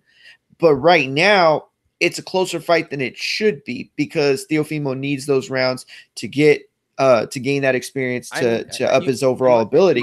In my honest opinion, it's just like Robert Easter had a close back and forth fight with Richard Comey, another champion now, and his only loss was to Mikey Garcia, a hard hitting guy. Come on, man! Like you can't even give that barometer and say, "Oh, he's gonna beat a guy like that," when he's clearly with upper echelon type of guys. Like exactly, you can't just say, "Oh, he just beats Robert Easter." No, that is a test for either That's a one of these tough guys. ass fight, and I think Robert. I do believe that. Too high in the, I mean, too low in the division. Like you can't just say, "Oh, the Teofimo just gonna beat Robert Easter." Considering the opposition he fought, Mikey Garcia. His only loss to Mikey Garcia. There's a big difference between him and Magnello. Yeah, like there's a difference. He went the distance. He posed some problems that Mikey had to overcome, and then show his superior skills.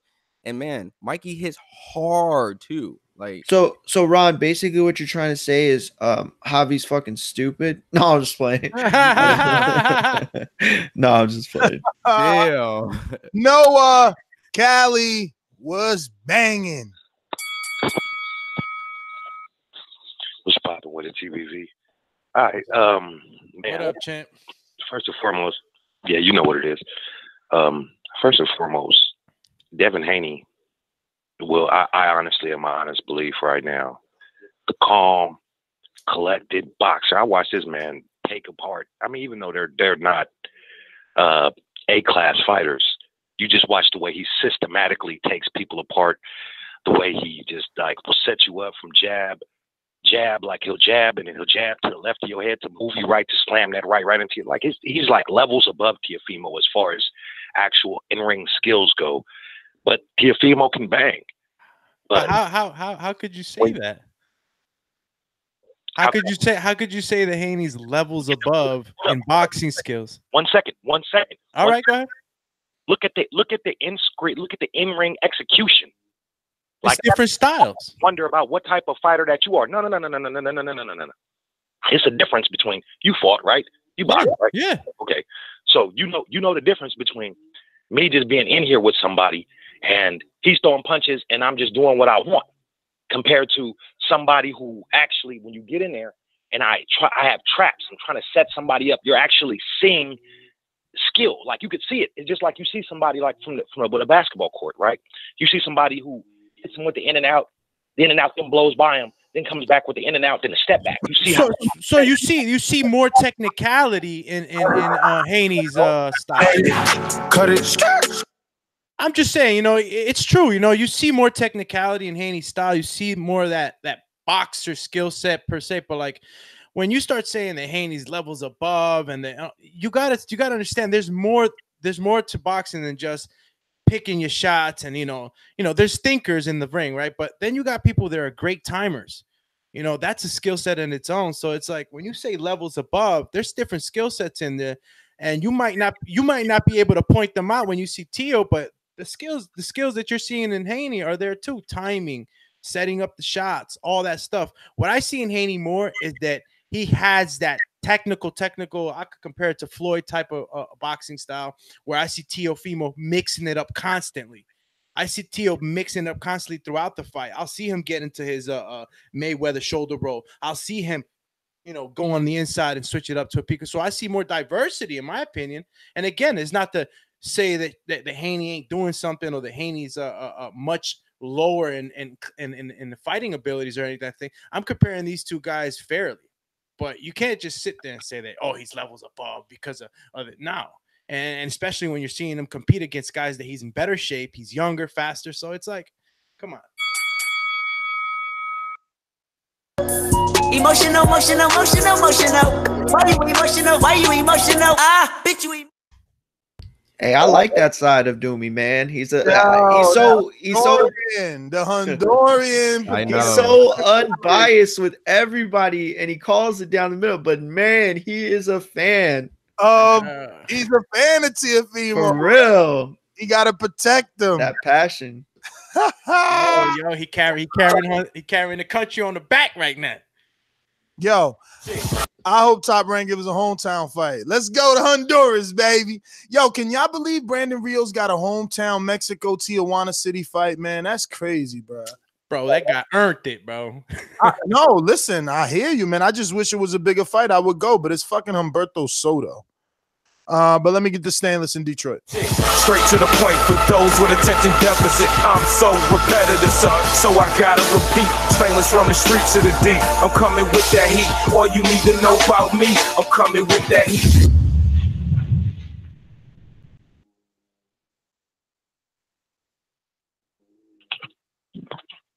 Yo, TBV, what up? What up? Ain't nothing. What's good? Stan, what's up, brother? Yo, Doomy, man, good to hear you. Good to hear you back on the show, man. Man, I appreciate that, champ. Man, I wish it wasn't just for Teofimo. I'm He all Teofimo. I'm a definitely advocate a lot more for the fighters. I feel like they need that, man. He's saying he all Teofimo. So what? Pick a side. I feel that though. I mean, to be honest, man, especially with that last caller, man, I agree with that comment, man. Teofimo got that special shit inside of him. Like that's what I'm seeing anyway.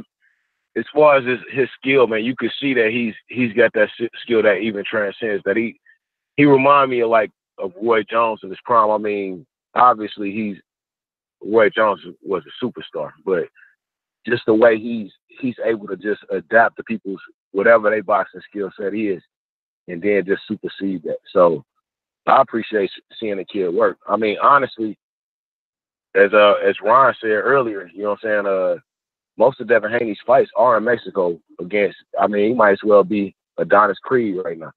You know what I'm saying? So he's got more to prove to me than Teofimo does. You know what I'm saying? Like he's only had 8 to 10 real fights. And it's no disrespect to the Mexican fighters, but you know he's only had 8 to 10 serious fights anyway. So or that I would take seriously, or that I've seen. So I mean, why not just let them fight each other?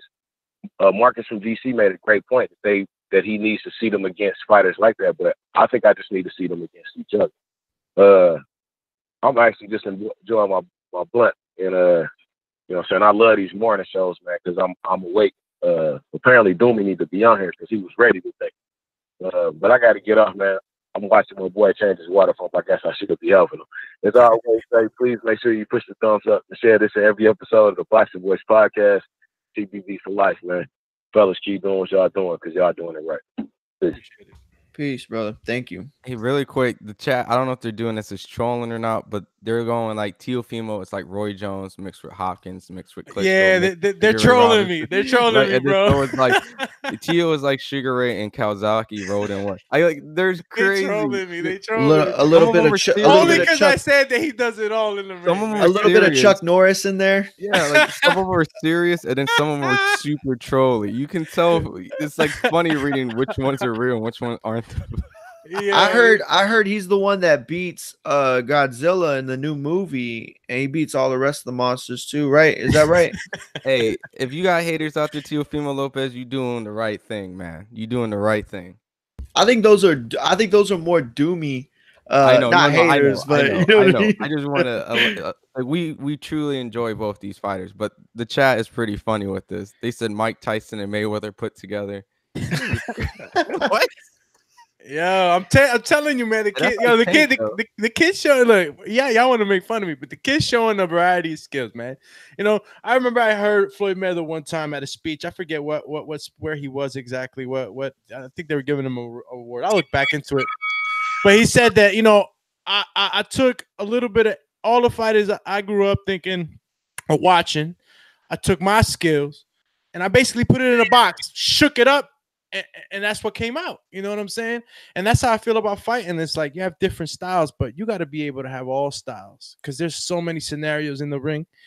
There's a scenario where you could play the boxer. There's a scenario where you could play the peekaboo Mike Tyson. There's scenarios for everything. So, me throughout my little, journey in boxing and fighting, period, in combat sports, is just that it's just forever changing, bro. And you got to be ready for it all.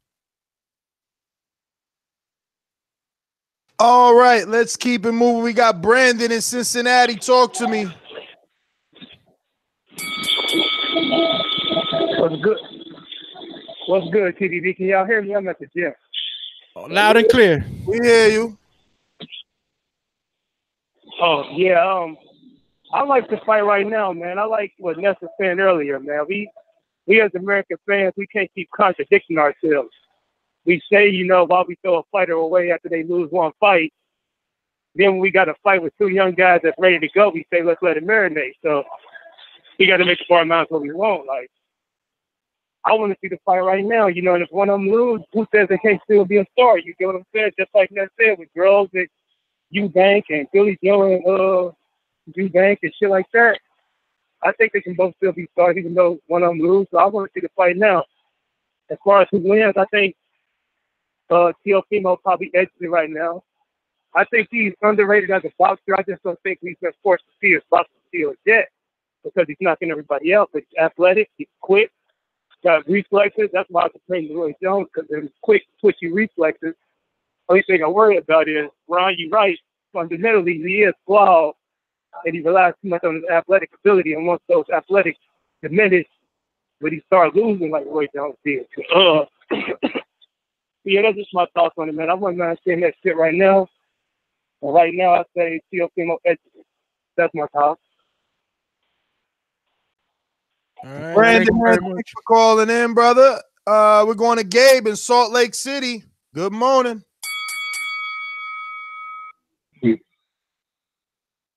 Yo, what's going on, TVV? But with this Teofimo and David Haney thing, I was going back to this caller who said he would favor David Haney because he sounds like he has a more level head, just could outbox him. But we also got to remember Teofimo Lopez is an Olympian, could have been a U.S. Olympian. He got robbed by Carlos Balderas. Even though I like Carlos Balderas, you can't compare him to Teofimo Lopez right now. But I got to give it up to Haney. I feel like he's been calling out Teofimo. I don't know, the other day he said Teofimo's moving up to 140. I guess when I move up to 140, he's going to go up to 147. So I like that. I think that fight should happen. The other thing, Haney has probably double the fights Teofimo has. So I don't know if you can compare them right now, but I would actually favor Teofimo Lopez, man. I think he has the boxing skills to box with him, but he also has the power to knock him out. True. I don't know. I keep hearing random shit. I don't know what's going on, but 90 seconds. Also, the other saying is, I don't really know their backstory. I just kind of know, just looking from the outside in. Teofimo looks like he's had a rough, upbringing. Where David Haney kind of looks the opposite. I don't know. He talks about his dad being in the music industry and stuff like that. And there's a saying that says, hard times make strong men, and 60 easy seconds times make weak men. But yeah, that's my comment. All right, Gabe. Hey, great call, Gabe. Calling in, brother. We're gonna go keep these lines moving. We're going straight to Texas, Houston. Stand up, JD, motherfucker. There's a lot of things I like to move, so just try to get on my game on box, man. I don't know why they gonna call me because I'm a 54-pounder, but I have a brother that's at 160.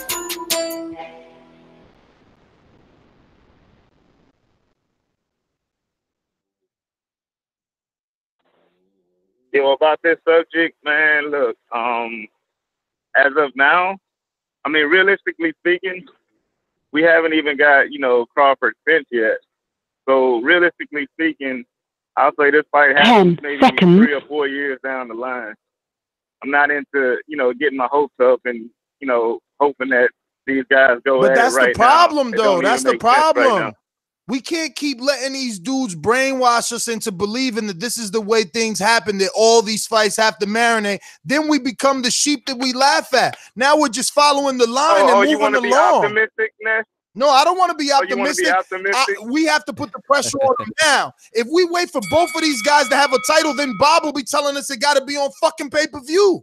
You got to put the pressure now.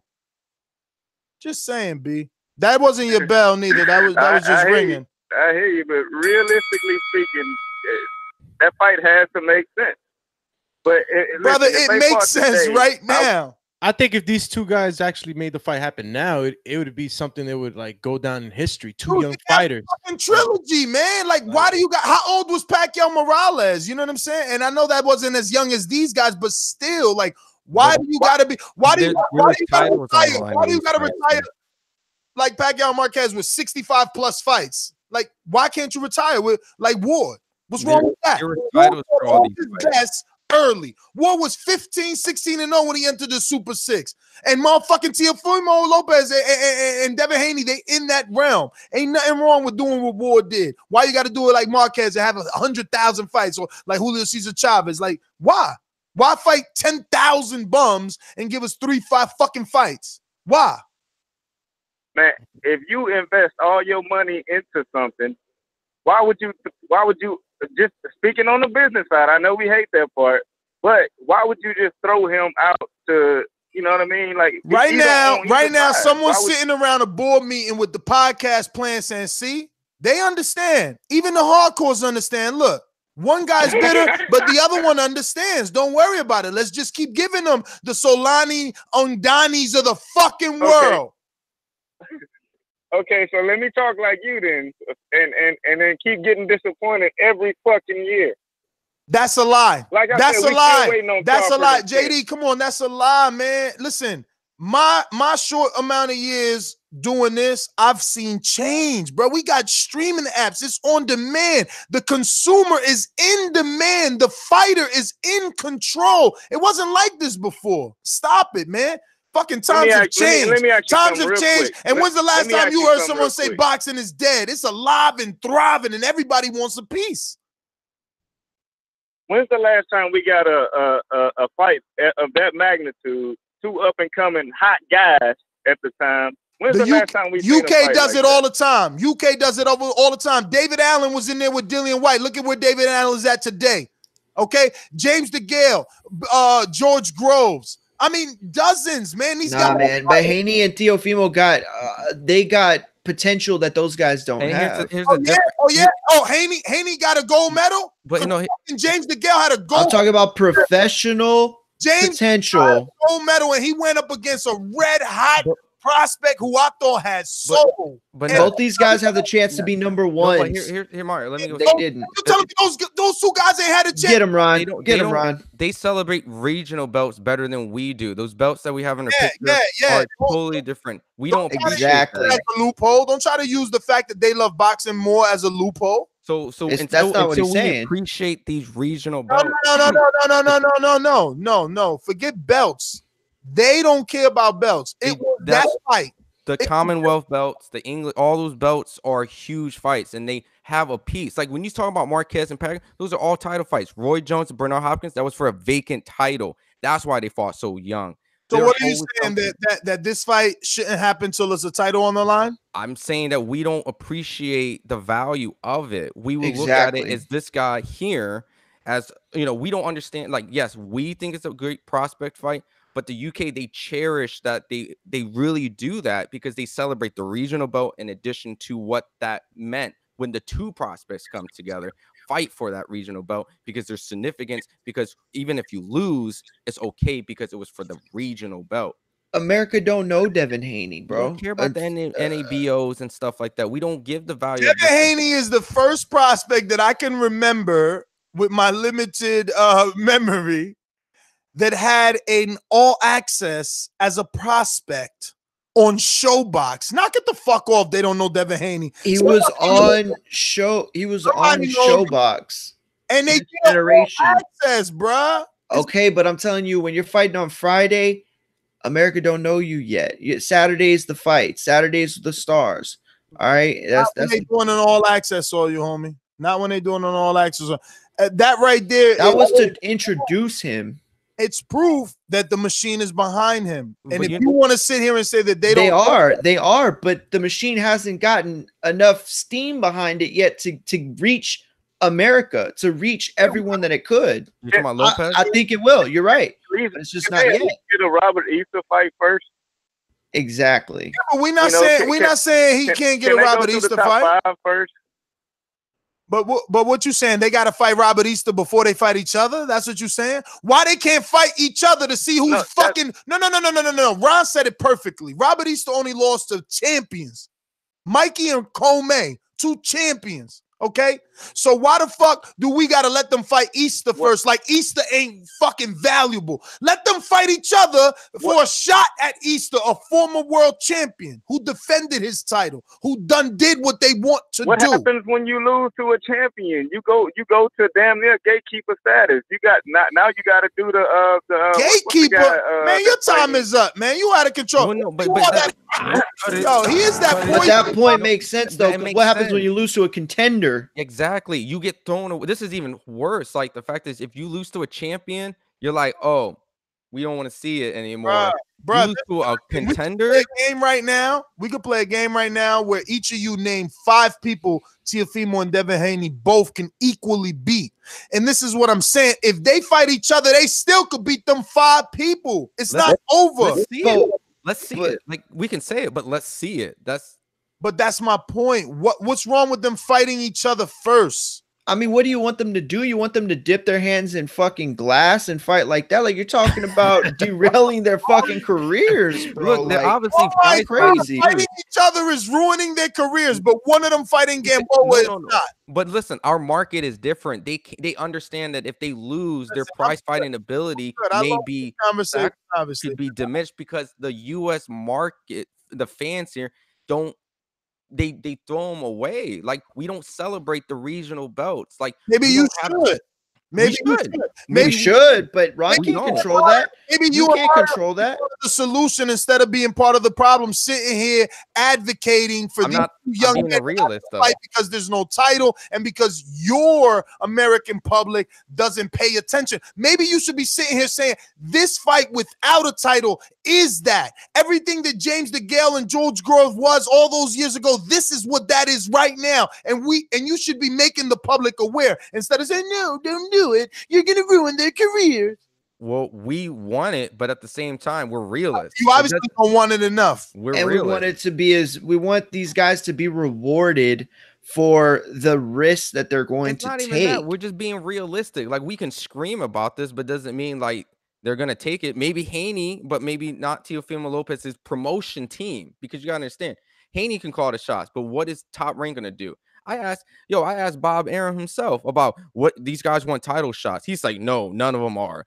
Teofimo Lopez, Shakur Stevenson's not. Mike Conlon's not. He said it. He's the one that calls the shot. He told me, nah, man, they're not. So what are you going to do when he can't control that? And Haney, sure, if he wants it, that's why he's calling for it. But let's be realistic. It's not going to go down. But we can want it. But if we get it, we shouldn't punish these fighters because they're still great fighters. And I agree with you, Ness. If this ever happens and we get this wonderful opportunity to see this, we should never diminish fights. Because look what happened to Lubin to a degree after you lost to Charlo.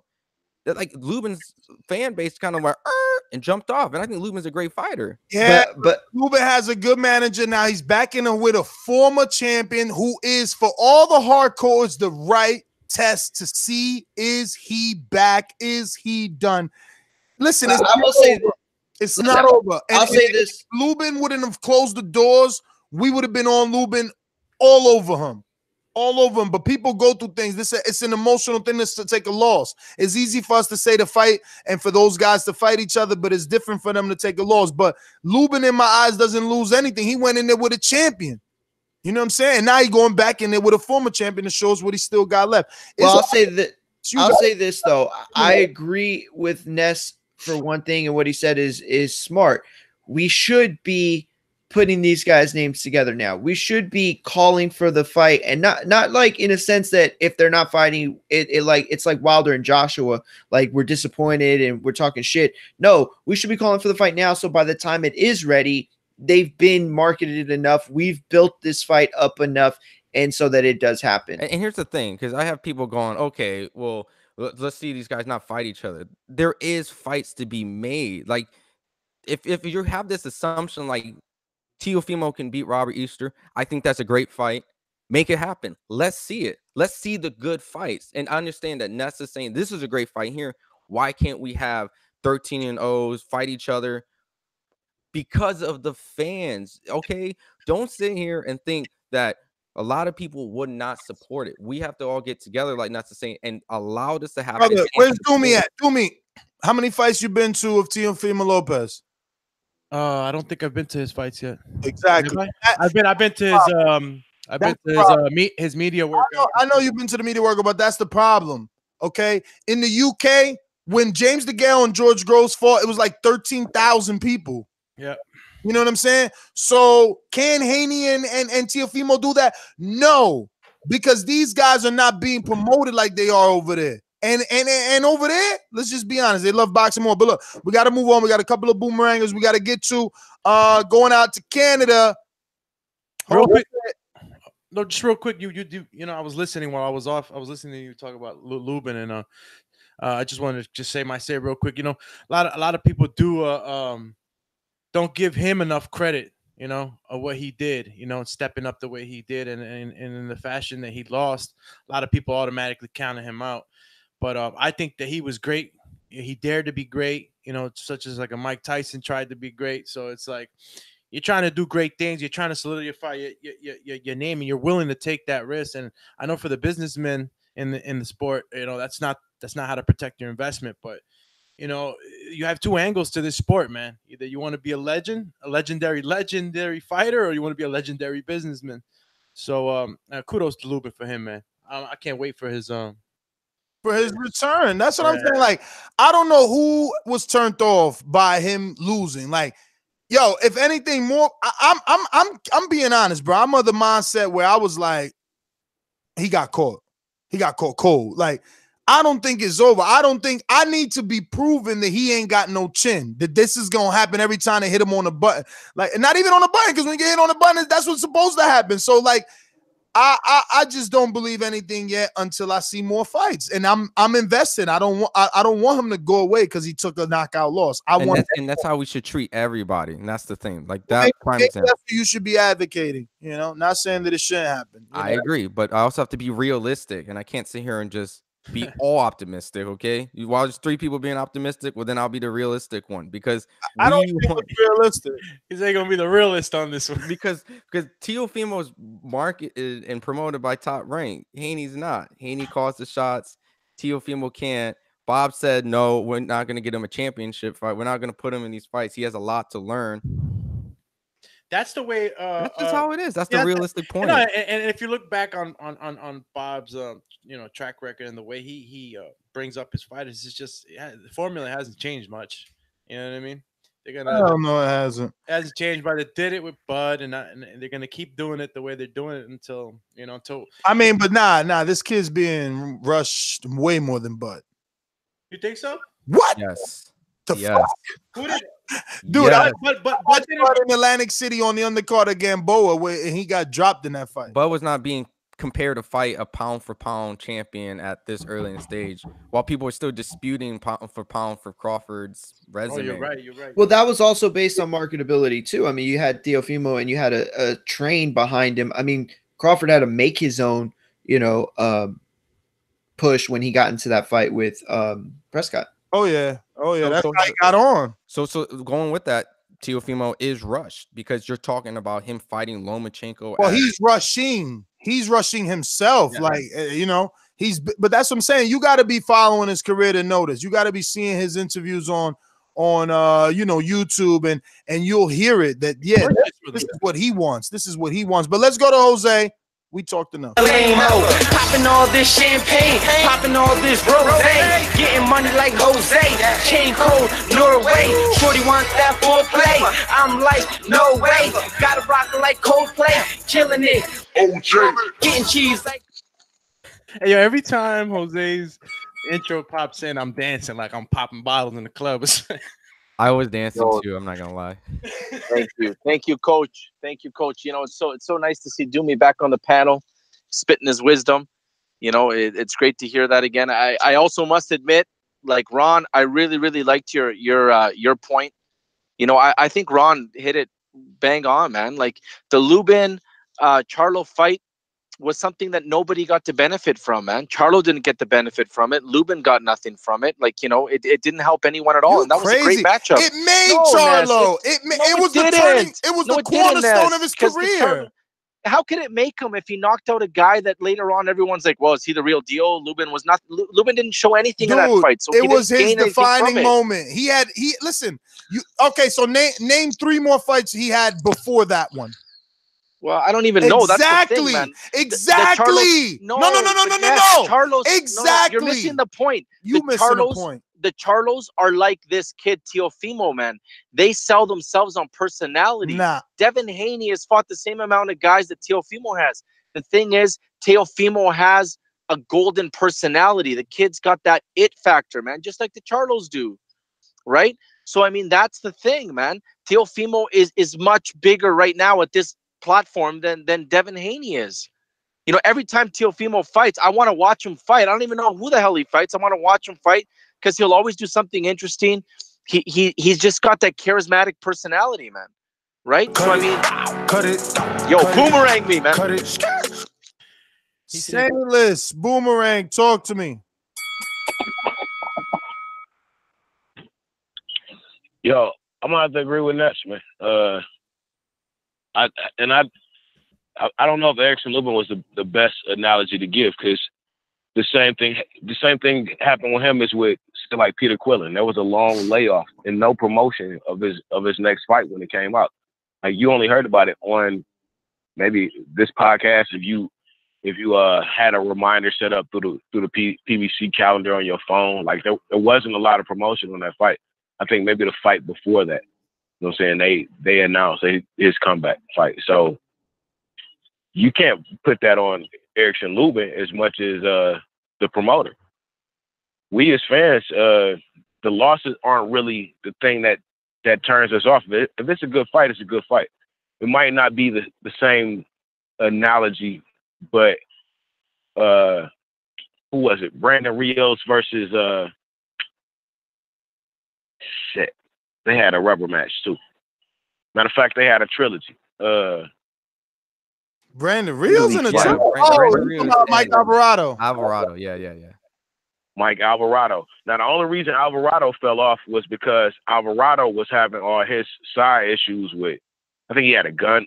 Man, he had everything. He had weed issues. You know what I'm saying? So gun charges. Yeah, so Alvarado he pushed his baby mom car in the lake. Some shit. Yeah, but I'm pretty. If I remember correctly, that first fight wasn't for a belt. You know what I'm saying? That was just 2 guys fight. You know what I'm saying? It was one of those. Dude, and Alvarado like platinum belts, right? Nah, and Alvarado went on to fight Marquez for that, man. He fought Marquez and Brandon fought Pacquiao. You know what I'm saying? So, like, these guys. I think that was for like an interim or something. Yeah, it was something. I thought they made it up or something. You guys keep trying to say that it's bad, but history keeps showing us that these guys take these fights and get in bigger fights. Yeah, we as fans, like, I don't think that O is as important as people make it. You know what I'm saying? It worked for Mayweather because people wanted to see him lose his O. No, because that was his marketing strategy. That was his marketing strategy. Yeah, exactly. But we as fans, if I like the fighter, man, I'm gonna watch the fight, man. I don't care if they lost. I watched Willie Monroe's fight after he lost to Triple G. I watched Curtis Stevens' next fight. I don't remember who it is to not, because I done smoked my blunt, so I'm not even gonna try. But I watched these people's next fight, and we talked about them. You know what I'm saying? How many losses have Berto and Berto had before he got another title shot. Like, not many. So we need to stop letting those promoters and the media tell us what we think when we the ones paying for watching and going to the fights. Cut it. Now, real quick, I just want to bend the Brandon Rios thing. He was recently coming off of a championship fight, and he missed weight, so he went up and faced an undefeated guy. So in his career, he was a championship fighter. That's my whole talk. He wasn't a prospect at that point. Who? Brandon Rios. Brandon Rios, he's saying. When he fought Alvarado, he was a champ? At that time, he was fighting for a championship, missed weight, forced himself to go up because prior to his career, he was a champion. So you say he never won a title, but you want to make him a champion? No. He won. I'm just explaining that. I thought that was in the second fight. It wasn't a prospect kind of scenario. Did he win the title? It wasn't a title fight. So then what are you talking about? Let's go to Jose. I'm talking about it's not a prospect fight. It wasn't. It was a fake title. It was definitely not prospect. It was a champion prior to division moving up, undefeated. You love fake title. That's why Teofimo should go for that WBA regular, so y'all can all celebrate it. Yo, Ness, let me be quick. First of all, Brandon Rios wasn't a prospect at that time. If you go back to your show on TVV, my show, yeah, you remember. I do. I actually remember. Yeah, you had Larry Merchant on the radio, and Larry Merchant was saying that Brandon Rios was going to be the next Pacquiao, man. He was the real deal and everything. Go listen. It was on your show, man. And second of all, one big point you're missing about. You're talking about the UK. You're blowing all that smoke up those British butts. The reason why those guys fight each other is because they bums. No, listen. The reason why they fight each other is because that's bum level boxing, man. They're not fighting the greatest guys. No, I don't mean bum like that. I mean bum like their butt. They use the word bum. Okay, but still, I'm saying they're bums. You know, like all those guys never proved to be the real deal on international level, man. They're good domestically, man. That's all it is, man. Just like British football, you know, everything is domestic. They go worldwide, they can't do it, man. Same goes for boxing. So you can't talk about Teofimo like that. There's not a prospect like that overseas down there in the UK, man. There just isn't. And Teofimo's going to be the real deal. And right now, if you look at Bob Arum's stable, those guys are stacked, man. He's doing a great job. You got to trust him, man. You got to trust him, and he's going to deliver stars, man. He has to, right? So, I mean, just be positive, man, and be a little patient, bro. That's all it is. You know, in the meantime, enjoy his Fortnite celebrations, and just don't be a hater, because there's no Dominican there, right? So you can't hate. You can't hate. Don't hate on Doomy's countrymen. That's all I got, bro. Peace. Cut it. Whatever, Jose. Have a good day. I'm your host, Nestor Gibbs. Find me on Instagram and Twitter at NestGTO. Stick around. We might get someone on at 3. We got Prospect Wednesdays, and we'll see if these guys are available to make up Film Study Tuesday. Oh, hold on. That was my outro. Let's get to Mastermind Joseph that took all day to press 1. How are you, Joseph? Joseph. Oh no, my bad, bro. I'm just listening, bro. All right, well, we're out of here then. Go ahead, guys. I'm your co-host, Mari Munguia. Catch me on Instagram and Twitter at Mari Munguia. And yeah, Mike hopefully gets where he's going safely. See him back tomorrow. And I'm definitely down to do a film study. But you know, gotta see what time. Yo, I forgot about Mike. You can find me at RonGFIQ on Twitter. Shout out to Jack the Truth. First and foremost, he was out at the presser, at the Edwards, and the Buatsi. He got some footage that he'll be putting up today or maybe tomorrow. We'll figure it out. In addition to that, appreciate all you guys rocking with us. The channel and the panel that we always debate, and hopefully we don't have the same views, and you can root for whatever fighters you want. I think Devin Haney and Teofimo Lopez are both amazing fighters, and I want to see them fight hopefully in the near future. And look at this doing this. And from that point, appreciate you guys. I'm gonna be heading out getting some footage up today, and I'm gonna be out in some gyms. So get it. My boy transition. He went from the big orange to the big apple. Motherfucking Ron. And my name's Alex Doomsday Linus. You can catch me on IG, Alex_Doomsday_Linus. And Facebook, Alexander Linus. Don't forget to check out the Patreon. We got Untitled on there. We got, you know, for the people who don't know, the Border War series, want to see a couple of our fights, Ness, me, couple of the other listeners that actually joined in. There's a ton of stuff on Patreon, so go make sure you check that out. You know what I got to say about this on a final thought. Both these fighters, like Ron says, and we all agree, they're both great fighters. And really, right now is to see them fight now is to break the norm. Is to break that chain that's always been there. Protect your investment, and it would be so good to see them right now fight. I don't think that the loser would lose any steam. You know what I mean? I just think that it would be the beginning of a great rivalry, like the rivalries that Manny Pacquiao had with his name slips my mind, Marquez. But yeah, whether they do or they don't, they're bound to see each other. They're in the same weight, same division, so you know it's a matter of time. But to see it now would be totally great and different. Peace. I think we got super chat. Sorry about that, fellas. Let me just double check here. See where we go. Nothing there. One more time. Oh, I'm sorry. I suck at this. Should have had the page pulled up like I normally do, but it's not there.